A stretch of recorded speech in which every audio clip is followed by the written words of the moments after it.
My love to your new lover, treat her better. We gonna let go all of our ghosts. We both know we ain't kids no more. Hi guys, welcome dito sa Rizan Tarot. Ang reading nito ay for collective, your energy at this time. And it's also a general reading. Well, balance. You gain wisdom. Alam niyo pag wise ka or may wisdom ka, marunong ka, alam mo kung ano yung maging consequence. You're aware kasi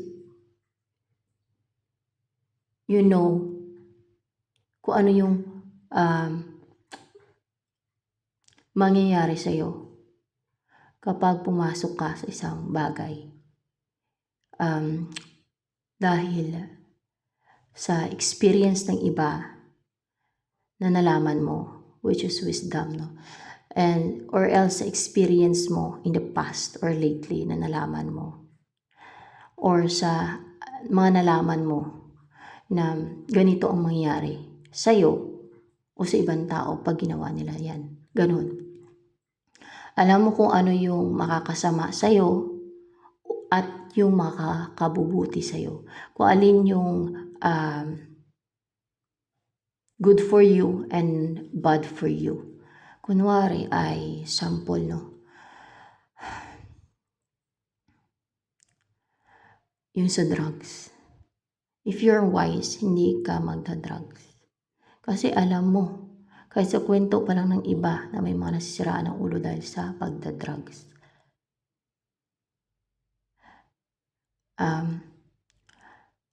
Na napapariwara yung buhay, nasisira yung buhay. Kung hindi man nasisira yung ulo, ay napapariwara, nasisira yung buhay. Actually, naapektuhan talaga yung utak ng tao. Kasi chemical yan eh. Yun. And it's addiction. Parang binubuyo ng demonyo yan. Ang tao na pumasok sa ganyan, nagawin yan, nagumamit yan.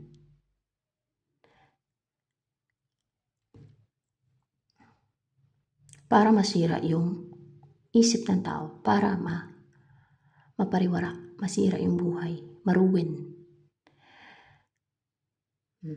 Kung wise ka, hindi ka magda-drugs. Hindi mo papasukin yan. Hindi ka magtitake yan. Hindi ka magta-try yan. Lalo at alam mo nakaka-addict yan. Makakasira lang ng kinabukasan mo, masisira ang buhay mo. So alam mo na, nang marunong ka magtimbang-timbang, alam mo na kung ano yung good for you and bad for you. Ganon din sa iba, kung ano yung makakasama sa iba at yung hindi makakasama sa iba. Ganon. You gain wisdom, you acquired wisdom. Para kang, may nakukuha pa ako dito, para kang nilagay sa isang place, isang lugar, o isang situation na tinali ka dun. Hindi na nakatali talaga, na parang pinastay ka kasi may ano dito, may chain. No? Pero meron ka namang susi. Na once na nakagain ka na ng wisdom, nakapag-acquire ka na ng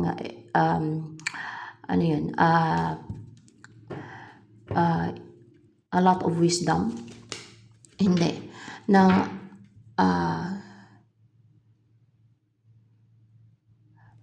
Lahat ng wisdom na matutunan mo, ng lahat ng wisdom na matutunan mo, mga pati yung profound, malalalim mo, na hindi malaman ng iba, na hindi nakikita, hindi naobserbahan, hindi na-experience, hindi na natutunan ng iba, hindi naging ng iba. Kasi mayroong owl dito. Yung owl kasi nakakita yan sa madilim. Pero yung ibang animals hindi nakakita sa madilim. So, parang owl ka na parang may ganun kapating ability na makikita mo, malalaman mo, makakagain ka ng wisdom, makapag-observe ka, gain ka ng experience, ma-acquire ka pati ng wisdom sa situation or mapangyayari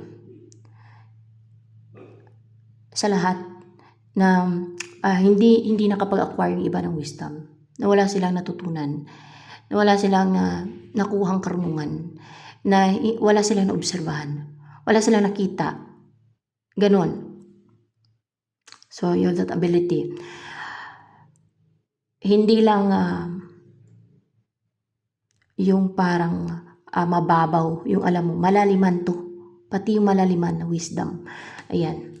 Ayan. Clarify ko lang.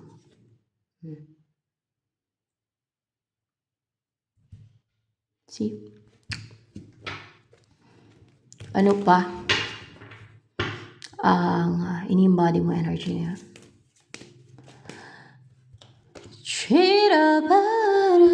Body and mind. Your body and your mind is united. Nagtutulungan. They're one. They're united. Parang nag-exchange ng information. Hindi sila nagtatalo. They're one. They're united. Walang blockage sa body and mind mo. Sa koneksyon ng isip at katawan mo, ng utak, ng isip mo, ng mind mo at body mo. Walang blockage. Ibig sabihin nito kasi strong yung crown chakra mo. Open and clear yung flow na energies. Energies and kung ano pa yan, nag-flow positivity, energy, mga ganon sa iyong chakras. Ayan. Sa body and mind mo. So, ayan.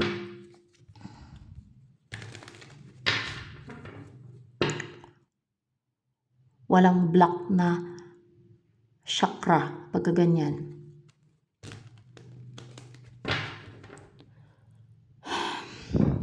Anong darating sa'yo?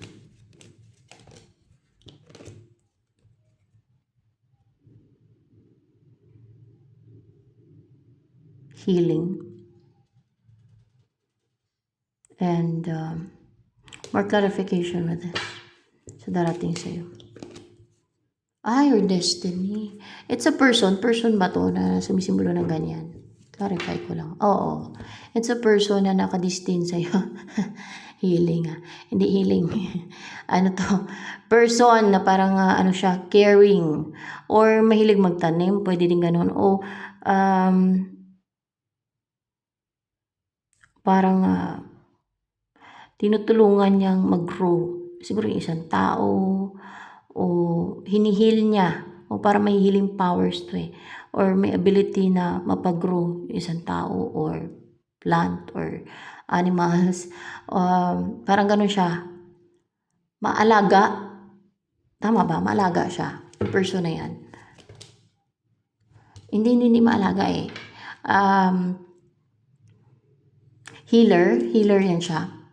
Hindi siya healer, guys.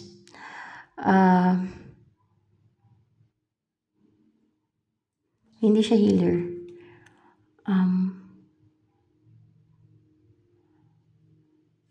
Tingnan ko na maigi itong picture na to. Caring. Caring siya. Caring. Caring. Caring siya, guys. Caring. See?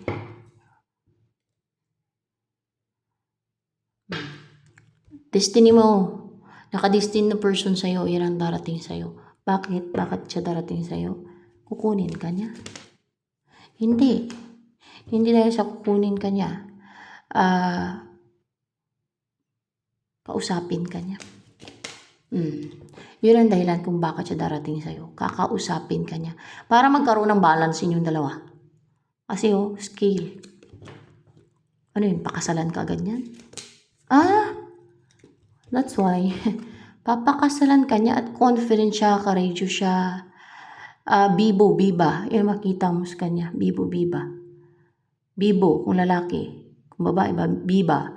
Ganon. Oh, para pakasalan ka niya. Talagang napaka confident ng tao na to. Hindi mo makitaan ng shyness to.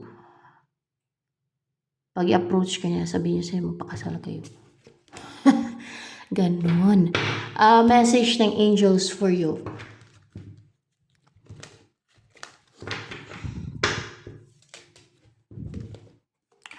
Whom do you need to forgive? As you release old anger and resentment, you will find that your wishes will come true. Oh, sino ba daw dapat mong patawarin?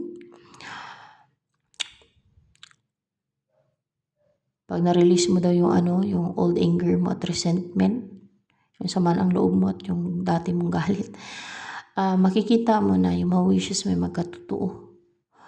Matutupad. Magkatotoo. Ano ba yun? Ex mo ba? Dapat mong patawarin? Ex mo? May ex kang dapat kang magpatawad sa kanya. Kailangan mong patawarin siya. And makikita mo na yung mga wishes mo yung magkatotoo.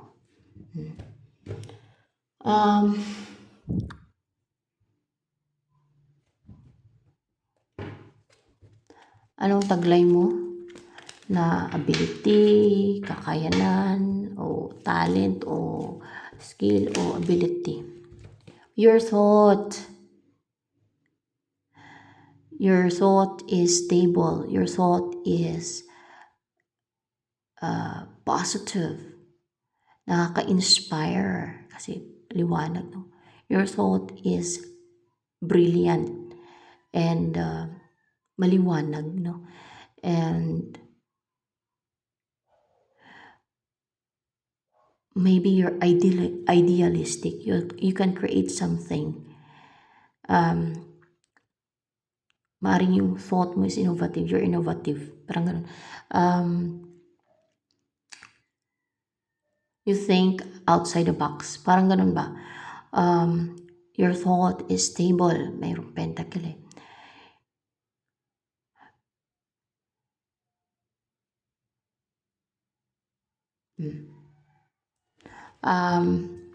Ano pa?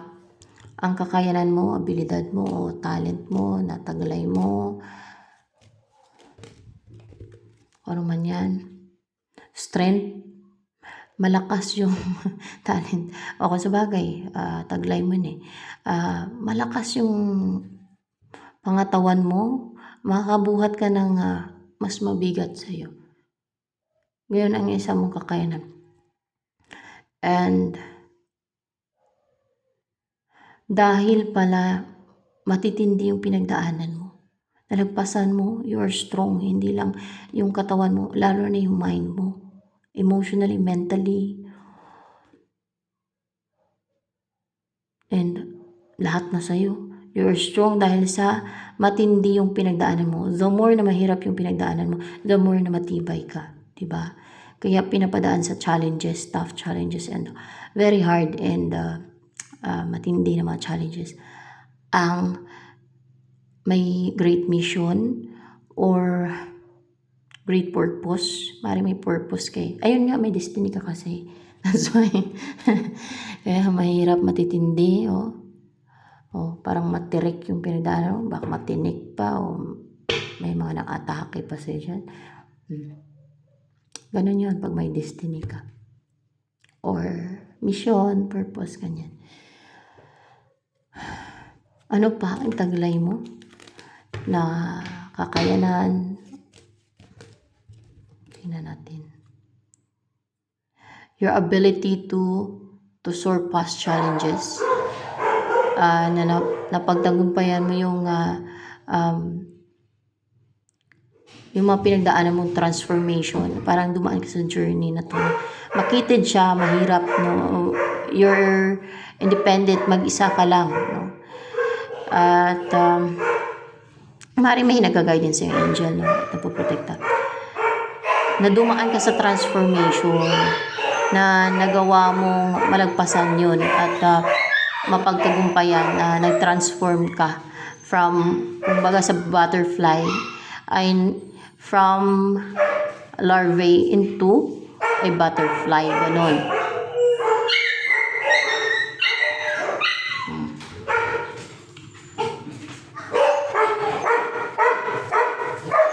Ingay. Pakainin mo lang, tinapay na lang naman para hindi mag-ingay. Doon na sa labas, yung ginagawa ko. Doon na kay papi. Ano?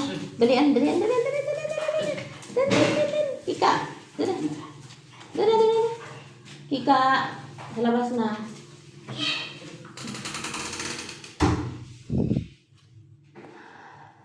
And yung ma-accomplish mo yung purpose mo, yung mission mo, you are balanced, you are supported by the divine, and may puso ka, ito yung may heart, no? And kayang-kaya mong gampanan ang mission mo, ang destiny mo. Ganon. Ano pa? Ang tungkol sa'yo. More. You're strong, full of strength, stamina. Malakas talaga, malakas ka, courageous, and fiery. You're so brave, fearless, and fierce. And talagang palaban ka. Ayan. Hindi ka natatakot na lumaban ng harap-harapan. Kasi,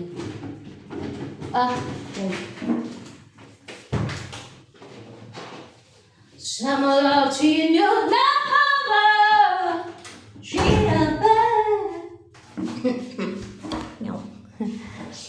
Summer in your love. Ano pa? Ang darating sa'yo. The crown. Person ba itong darating sa'yo na nag-embody the crown? Oh, person yan. And mukhang intuitive pa. Oh. Ito ba yung destiny mo pa rin? Yung the crown na yan? Nakadestin sa'yo? Oh, siya pa rin yan. Siya pa rin yan. Yung nakadestin sa'yo. Yan ang kanyang energy. Strong din. Strong. And grounded. Full of strength din siya. Wait lang.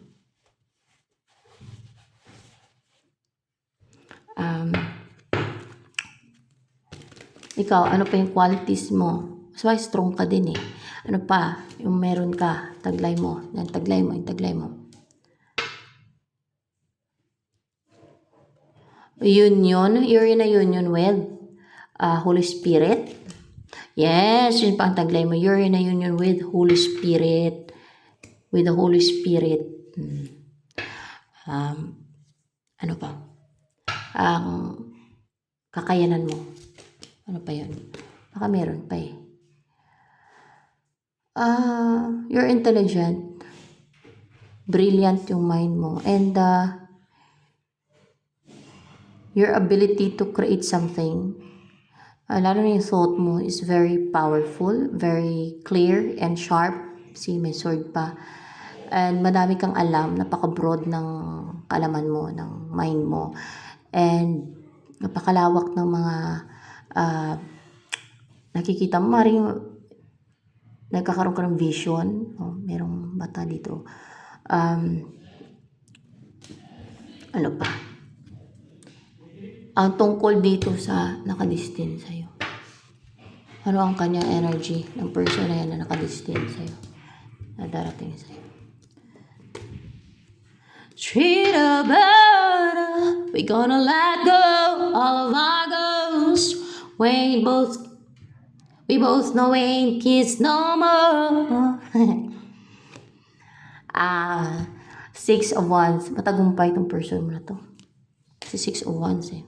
Nagtagumpay pala siya na makarecover sa sadness and Yung parang nanamlay. Ganon. Na parang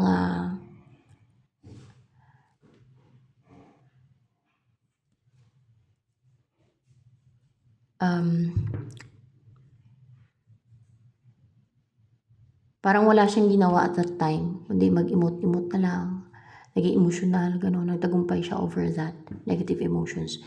And ano pa, ay guys, positive tong person mo, pwede din popular, no? Kasi the star and inspired. Inspired siguro to na mag-take ng action sa'yo. Actually, brave na nga siya, yo. And fearless and courageous na. Kumbaga, parang hindi siya natatakot na sumugod ang mag-take ng action pagka ganyan kasi may 6 of Wands. Talagang siguraduhin niyang magtagumpay siya na maging victorious siya. Actually, nagtagumpay na siya over those yung mga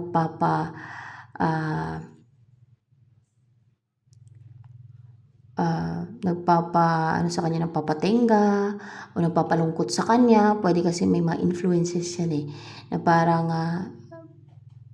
finifeed siya ng mga negativities ba, negative thoughts, pwedeng spells ng iba, negativity ng iba, that's why naging emotional siya. Ganun minsan ang impact, ang epekto guys ng mga sinesent ng iba sa tao, parang binubuhusan pa ng negativity, negative energy nila o spells o paano pa. Kung kaya parang nanamlay, nalulungkot yung isang tao na naging emotional. Ayan.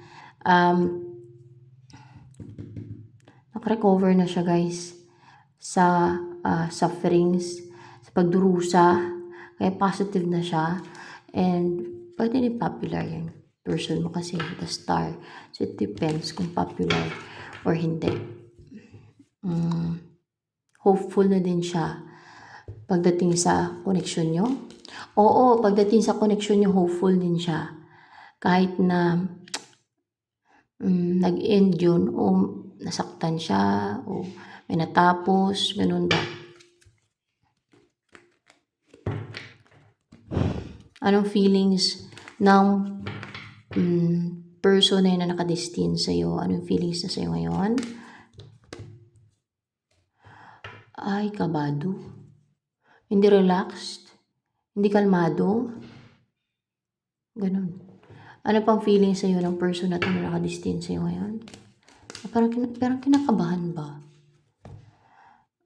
Feeling niya nawala na yung influences ng mga witchcraft, ng mga witches, ng mga spiritual na ginawa sa connection nyo. Sa connection nyo, bakit nawala nga ba yung ginawang spiritual na sa connection nyo? Nawala na nga, malakas yung pakiramdam ng person mo. Nawala na. Mga challenges nga lang yan guys. Yung mga ganun. Minsan. Katulad ng mga pinagdaanan mo, di ba? Andito mahihirap. So, mayroon talaga yung mga atake na mga sa evil forces. Kung hindi mga witches, ay pwedeng mga kung anong nilalang, pwedeng dark entities, mga devil, mga ganyan. Ganon talaga yan. Dadaan ka sa mga ganyan. Dahil may destiny ka. Ganon po yun pag may destiny ka.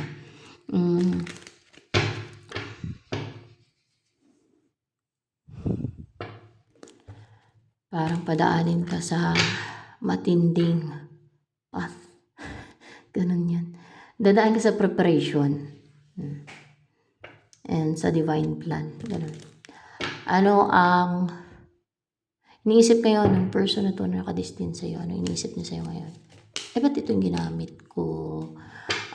Strong yung desire niya sa'yo. Matindi yung desire niya sa'yo. Yung pagnanasa niya sa'yo. Oo, matindi yung pagnanasa niya sa'yo na yun ang nagpupush sa kanya. Parang gustong-gusto niya na mag-take ng action sa'yo. Yun ang nagpupush sa kanya na maging matapang, maging passionate, na excited siya and positive, no? Na mag-take ng action dahil sa desire niya sa'yo. Ano pa? Matindi yung desire niya sa'yo. Ano pa? Iniisip ng person mo na nakatadhana sa'yo, nakadestin sa'yo. Ano pang iniisip niya sa'yo ngayon? Seven of Swords. What's with the Seven of Swords?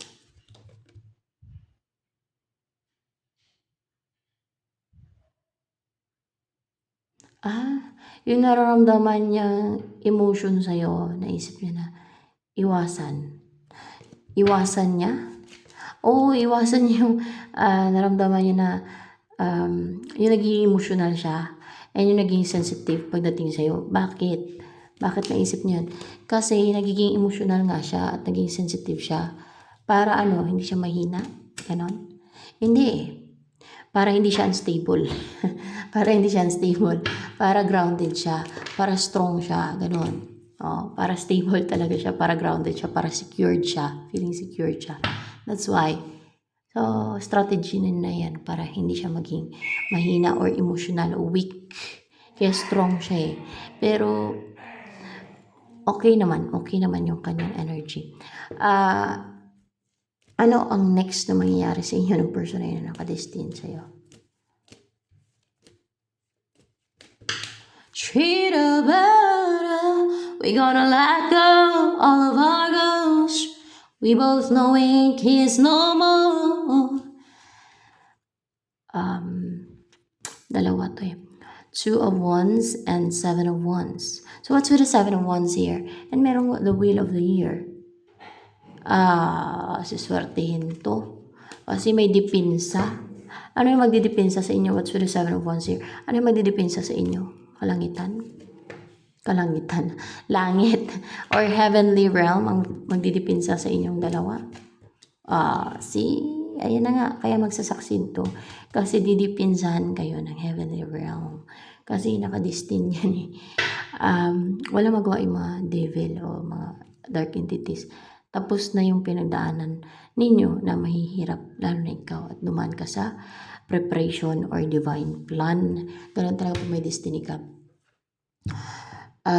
Lahat naman siguro may destiny. Ewan ko lang. I'm not sure ha. 2 of Wands. Magtatagumpay ito guys. Napuntahan ka niyan. I-pursue ka niyan.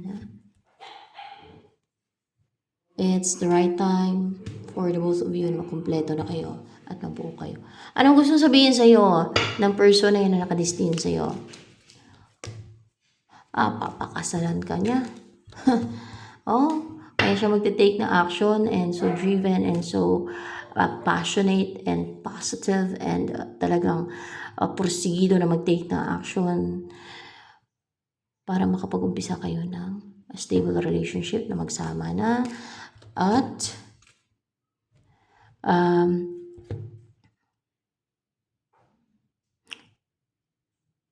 driven siya and passionate na i-message agad na kontakin ka kasi nahihirapan na siya, bigat-bigat ng dala-dala niya, ng naramdaman niya. Siya ba yung dapat mong patawarin, yung person na yan? Oo, siya yung dapat mong patawarin. Madali lang naman patawad. Kalimutan lang yung nagawa niya. Ganun lang yan.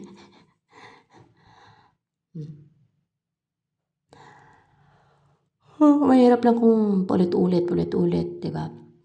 Madali lang magpatawad. Wag lang yung evil. Kasi pag evil ay they really want to ruin you. Ito hindi ka naman i-ruin yan eh.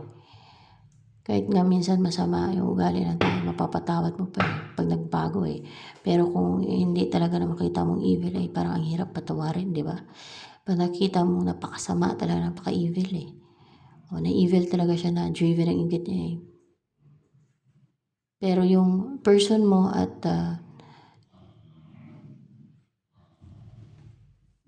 maring nagbago na din to, di ba?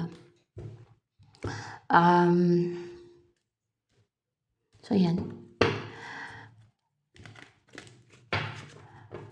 Ano pang gusto sabihin sa'yo ng person na yan na nakadestin sa'yo? Treat her better. We gonna let go all of our ghosts. We both know we ain't kids no more. 9 of Cups. Parang in reverse. In reverse yun eh. In reverse ba yan? What's with the Nine of Cups in reverse? Sa gusto na sabihin sa'yo.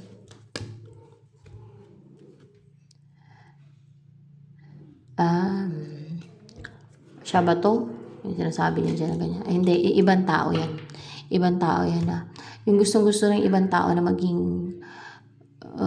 o yung wini-wish ng ibang tao na mangyari sa inyo, na maging cold kayo sa isa't isa, ay hindi nag-run. O maging cold siya sa'yo, ay hindi nag-run. Kasi you are destined to be together. So ito na lamang guys for collective reading. Sa mga baguhan po dito sa aking channel, please to subscribe. At huwag po ninyong kalimutang i-click ang bell button. Ang sa ganun naman notify kayo sa mga susunod na videos na upload ko.